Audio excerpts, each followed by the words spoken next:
The newsroom. It's indeed time for The World This Week. 7 days, 4 Paris-based correspondents, 1 hour. The World This Week in partnership with the International Herald Tribune. And with us this week, Ana Navarro Pedro of Portugal's leading weekly news magazine, Visão. Welcome. Also with us, Judah Grunstein, the man to blame for all you can find at worldpoliticsreview.com. Anthony Bélanger of Franco-German public television station Arte, whose show is called... The Blogger. The Blogger. Okay. Every week on Saturday at 12:30. All right, and you can catch it in French or German. Yes. And also with us, France 24 internet department guru, or how to slash, what do I say? You have so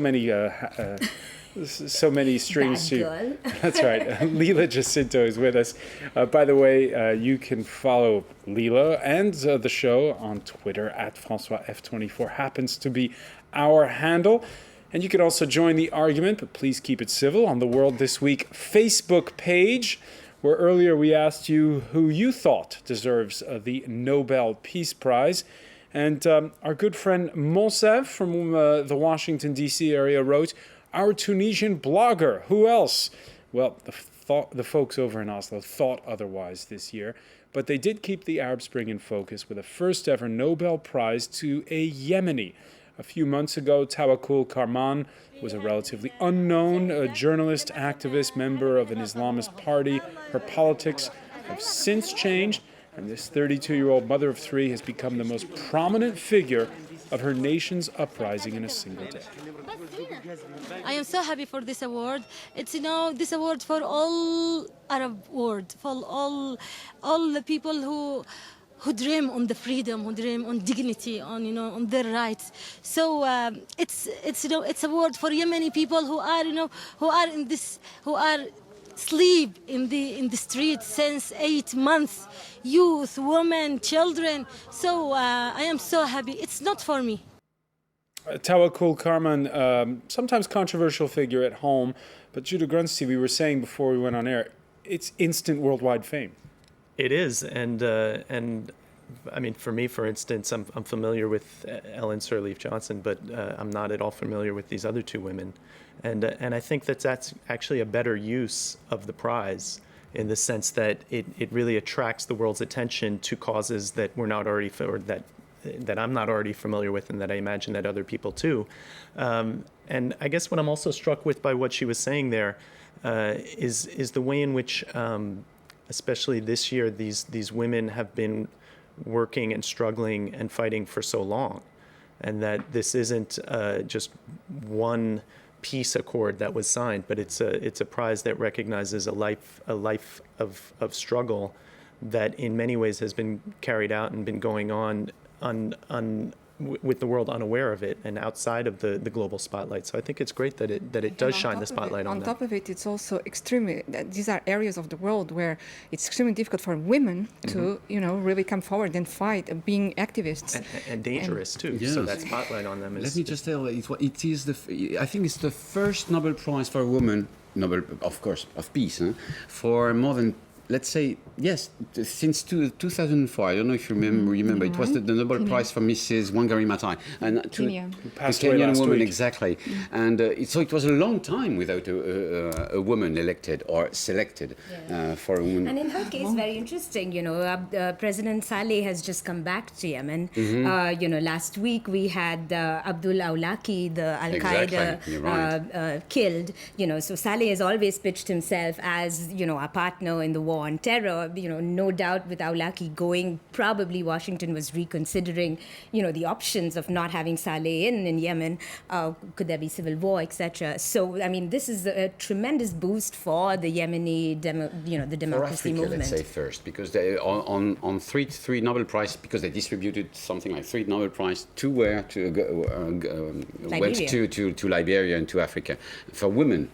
The second thing, and also I'm quite touched by the fact that Mrs. Sirleaf Johnson Sirleaf, received that prize because first she was the first democratically elected president, female president of the African continent.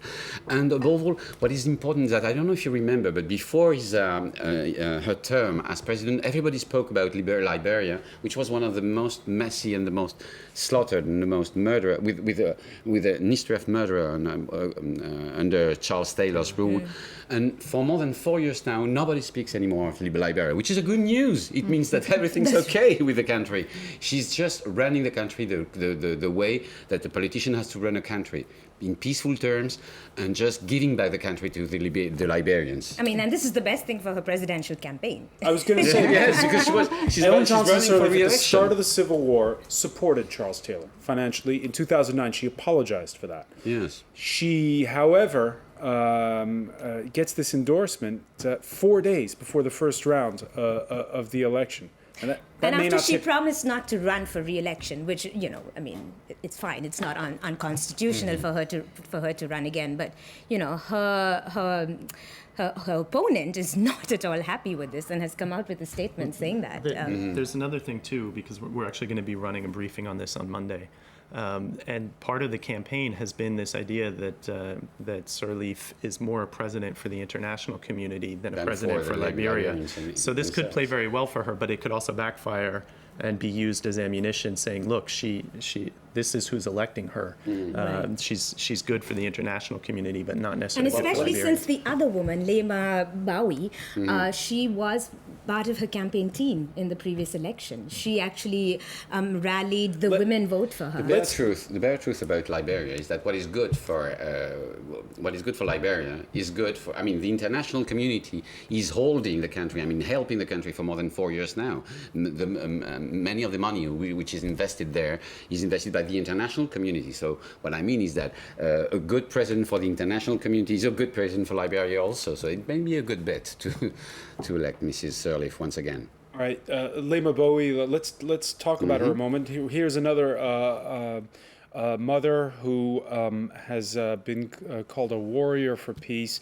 She at one point initiated a sex strike against the war, and she's somebody who's been quite outspoken. She's still shy of her 40th birthday, quite outspoken when it comes to women's rights, perhaps the one of the three who's focused the most on that issue. Let's hear an excerpt from a speech in 2009 where she spoke out against the use of rape as an instrument of war. Rape is something that you can continue to do away with because no one will ever raise the issue.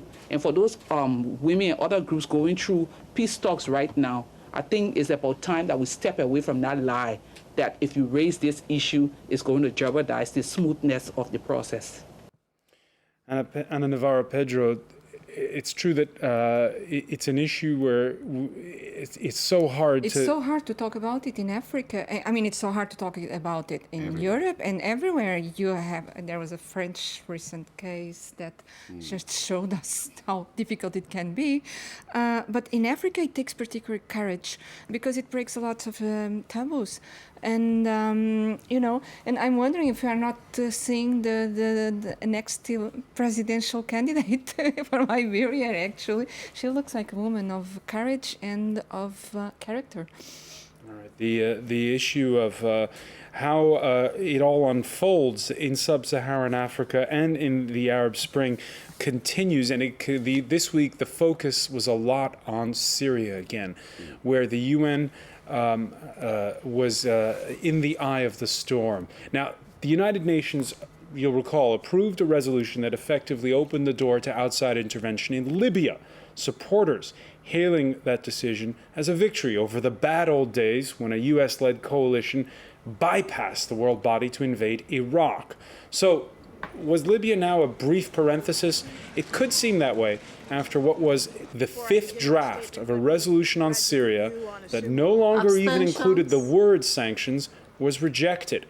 Inside Syria, where according to UN figures, the death toll since the start of the uprising in mid-March is fast approaching 3,000 killed.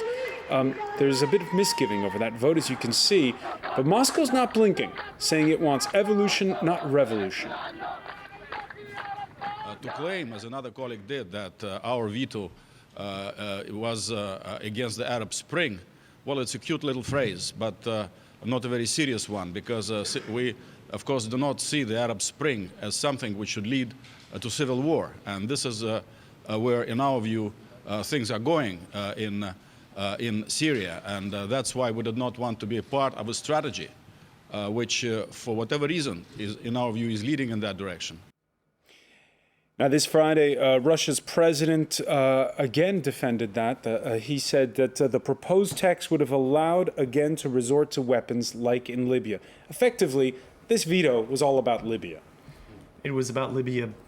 It was about the abuse of the mandate, of the Libyan mandate, by the Western coalition, or the expansion of it. But I think it was also about Syria, to the extent that if you look at who gets hit when certain countries are slapped with sanctions, the countries that are on the list often happen to be major customers for Russian weapons or energy deals. So you have Iran, where Russia lost a huge amount of money in terms of arms deals. Libya, the same thing happened. Syria happens to be a major customer of Russian weapons. The Russian. But its oil goes mostly to Western Europe. Well, the Syrian oil isn't a huge factor because they're not a major producer. But the Russia also uses a Syrian port in the Mediterranean. So I think it had to do with Libya. I think Russia's perspective, it also had to do with the fact that they're the ones who are in a sense suffering economically from the sanctions. And I think that there are other stories in terms of who voted what on the Security Council. But from the Russian perspective, I think it had to do with that and the unease they had with how the West used the Libyan resolution. A veto today, Anthony Bélanger, does that mean a veto forever? On Syria, I think so. I think so. I think what I think is that you're right when you're saying that the abuse of the UN mandate on Libya warned countries like very reticent countries like China and Russia that don't really want to give that kind of mandate to the Western world. And the second thing is that the very different thing is that it's all about Libya, because Libya was an isolated country and always was, which is not the case of Syria at all. Syria is a main diplomatic partner for most of the region. Syria has the keys in many answers, as many answers in the region. You know, towards Turkey, towards Iran, towards I wouldn't say key to the answers. I'd say they have, and Israel also. They have the ability to obstruct and to inflict pain more than solve problems. Which is a lot of power in the region. It's a totally different geopolitical game in that area. So, and it's not only about Russia; it's also about China, and it's about the emerging countries. A lot of whom abstained. Yes. Exactly, defining a totally different geopolitical position in this 21st century, and starting to stand by different positions from United States, Canada, and Europe. Right, How do you explain, Lila Jacinto, that Brazil, South Africa, and India abstained in that vote? Abstain from this, abstain from the Libya vote. In fact, the Indian ambassador to the UN very vocal about how displeased he was with the Libyan vote.